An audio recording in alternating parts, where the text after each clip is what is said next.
నమస్తే సార్. నమస్తే madam. Sir అడగబోయే topic కొంచెం సెన్సేషనల్ టాపికే. కాకపోతే ఇది మీరు మాత్రమే క్లియర్ చేయగలరు అన్న నమ్మకంతో నేను మిమ్మల్ని అడుగుతున్నాను. ఖచ్చితంగా. సార్ ప్రజ్వల్ రేవన్న ఈ మాట వింటేనే లేడీస్‌కి ఒక రకమైన గగురు అంటే దాన్ని ఒక జుగుప్సాకరంగా ఉంది అనాలా? లేకపోతే ఏమనాలో తెలియట్లేదు. కొన్ని వందల వేల మంది అమ్మాయిల ప్రైవేట్ వీడియోస్‌ని తీసి ఆహ్, ఇదంతా నేను చెప్పే కంటే మీరు చెప్తేనే బావుంటుంది. బీజేపీలో ఒక మంచి పొజిషన్‌లో ఉండి అంటే వాళ్ళ తాతగారు ఎవరో కూడా మనందరికీ తెలుసు. So, what is this? యాక్చువల్‌గా నేను ఈ రేవన్న అనే వ్యక్తి పేరు తీసుకోవడానికే ఇష్టపడడం లేదు. బట్ మీరు అడిగారు కాబట్టి సమాజానికి కూడా తెలియాలి కాబట్టి చెప్పడం జరుగుతుంది. ఏంటి అనంటే ఈయన 2960 మంది, మళ్ళీ ఒకసారి చెప్తున్నా 2960 మంది అమ్మాయిల ప్రైవేట్ వీడియోస్‌ని రికార్డ్ చేయడం జరిగింది. ఇంకొక 40 వీడియోస్ అయితే 3000 వీడియోస్ అటు ఇటుగా 3000 మంది ప్రైవేట్ వీడియోస్‌ని. ఏంటి అనంటే నార్మల్‌గా అసలు వీడిని దేవుడు చాలా బ్లెస్ చేశాడండి కదా! ఏంటి అనంటే నార్మల్‌గా ఒక ఇంట్లో కార్పొరేటర్, ఎమ్మెల్యే ఉంటేనే గొప్ప. అలాంటిది ఈ రేవన్న అనేవాడి ఇంట్లో ఎమ్మెల్యే, ఎంపీ, మినిస్టర్, ముఖ్యమంత్రి, ఇంకా చెప్పాలి అనంటే వాళ్ళ తాతనే ప్రధానమంత్రి. సో ఎలా ఉండాలి, ఎంతమందికి ఆదర్శంగా ఉండాలి, అదొక డిసిప్లిన్ ఫ్యామిలీ కదా. అలాంటి వ్యక్తి ఏంటి అనంటే నాకు తెలిసి బహుశా వాడికి తెలిసినప్పటి నుండి ఇదే పనిగా పెట్టుకున్నాడు అనుకుంటా. అనేక మందిని అనేక రకాలుగా వేధించడము, వాళ్ళ మీద అత్యాచారాలు చేయడము, ఆరోపణలు వచ్చినప్పుడు రాజకీయ కుట్ర అని కొట్టిపాడేయడం. ఇది కామన్ గా రెగ్యులర్ గా జరుగుతూ ఉన్నటువంటి విషయం. ఏంటి అని అంటే ఇక్కడ ఏం జరిగింది అని అంటే ఎంతవరకు వెళ్ళాడు ఆ రేవన్న అంటే ఒక పర్సన్ని లొంగ తీసుకొని అత్యాచారం చేసి చివరికి తన కూతురు మీద కూడా అత్యాచారం చేశాడు. తల్లి కూతుర్ల మీద కూడా అత్యాచారం చేసినటువంటి నీచపు చరిత్ర ఈ రేవన్నది. వినడానికే అసలు ఎంత దారుణమో కదా. తల్లి మరియు కూతురు వాళ్ళిద్దరిని వీడియో కాల్ చేయమనడం, వీడియో కాల్ చేస్తున్న క్రమంలో వాళ్ళ ఒంటి మీద దుస్తులు కూడా ఉండకుండా వీడియో కాల్స్ చేయమని బెదిరించడము, భయపెట్టడము వీడు చేసినటువంటి నీచపు చరిత్రలో, నీచపు పనులలో ఇదొకటి. ఇలా చేస్తున్న క్రమంలో ఏంటి అని అంటే ఎందరో మంది అమ్మాయిలు కంప్లైంట్ ఇచ్చినా ఒకటి ఆర్థికంగా, సామాజికంగా, రాజకీయంగా చాలా పలుకుబడి ఉన్నటువంటి ఫ్యామిలీ కావడం వల్ల చాలా మంది ముందుకు రాకుండా, కొంతమంది ముందుకు వచ్చినప్పటికీ ఏంటి అని అంటే పర్ఫెక్ట్ గా నిలబడలేకపోయినారు.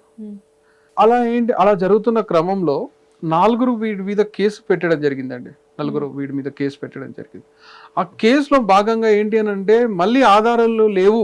నార్మల్ గా కేసు పెట్టడమే చాలా కష్టం ఇలాంటి వాళ్ళ మీద, అంటే అంత ధైర్యం ఎవరు చేయలేరు. అలాంటిది 4 కేసు పెడుతున్న క్రమంలో ఆధారాలు లేవు అని చెప్పేసి కొట్టేస్తున్నటువంటి క్రమంలో ఏం చేశారు అని అంటే ఇంతకంటే ముందే వీడు ఒక మహిళ మీద అత్యాచారం చేయడం జరిగింది. ఆ మహిళ ఎవరో కాదు, వాళ్ళ ఇంట్లో ఉన్నటువంటి వర్కర్. ఆమె ఏం చేసిందనంటే ఈ రేవన్న అనే వ్యక్తి తన మీద అత్యాచారం చేసినప్పుడు ఆ వస్తువులను, ఆ చీరను ఏం చేసిందనంటే తను తీసుకెళ్లి ఉతకలేదు, పడేయలేదు, దాచుకుంది. ఎప్పుడైతే ఈ ఇన్సిడెంట్ జరుగుతున్నాయో తను ఏంటి అంటే ఫోరెన్సిక్ డిపార్ట్మెంట్ వాళ్ళకి, పోలీస్ వాళ్ళకి ఆ చీరను తీసుకొచ్చి, లేదు వీడి స్పర్మ్ ఉంటుంది ఈ చీర మీద, మీరు చెక్ చేయండి అని చెప్పి ఇవ్వడం జరిగింది.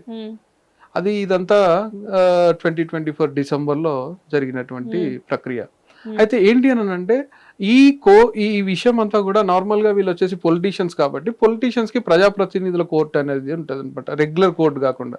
సో ఈ ప్రజాప్రతినిధుల కోర్టులో ఆర్గ్యుమెంట్ జరగడము, ఆ చీర మీద ఉన్నటువంటి స్పర్మ్ ఈ రేవన్నదైనా తెలియడము, సో తన మీద పెట్టినటువంటి రేప్ కేసు కావచ్చు 376 లేదా 354 కావచ్చు, లేకపోతే ఇంకా 506 ఇలాంటి గిల్టీ అనేది ప్రూవ్ అవ్వడం. దీనివల్ల ఏంటి అని అంటే నార్మల్గా యావజ్జీవ కారాగార శిక్ష అంటే 10-14 సంవత్సరాలు అనుకుంటారు.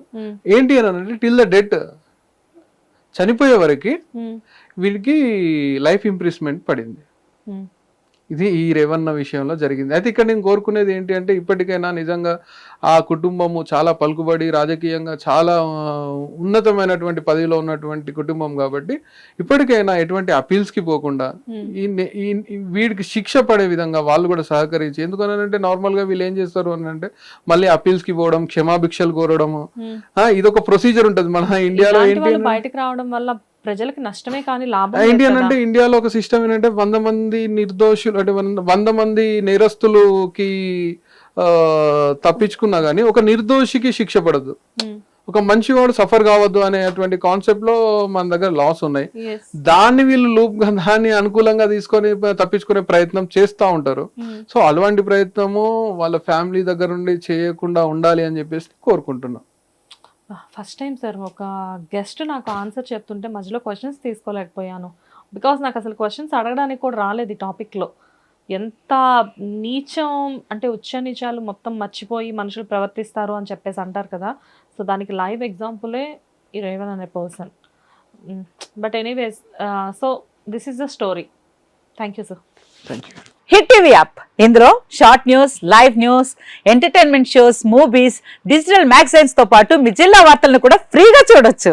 ఇంకెందుకు ఆలస్యం, వెంటనే హిట్ టీవీ యాప్ ని డౌన్లోడ్ చేసుకుని ఫ్రీగా ఎంటర్టైన్మెంట్ పొందండి. Hit TV app. Hit TV app. Please download hit TV app. Hit TV app ని ఫ్రీగా డౌన్లోడ్ చేసుకొని ఎంజాయ్ చేయండి. మీకు నచ్చిన ఎంటర్టైన్మెంట్ కోసం హిట్ టీవీ యాప్ ని ఫ్రీగా డౌన్లోడ్ చేసుకుని ఎంజాయ్ చేయండి. హిట్ టీవీ యాప్ ని డౌన్లోడ్ చేసుకుని ఆస్వాదించండి, ఆశీర్వదించండి. ఇంతమంది సెలబ్రిటీలు హిట్ టీవీ యాప్ ని డౌన్లోడ్ చేసుకోండి అని చెప్తున్నారంటే ఎంత మంచి యాప్ ఆలోచించండి.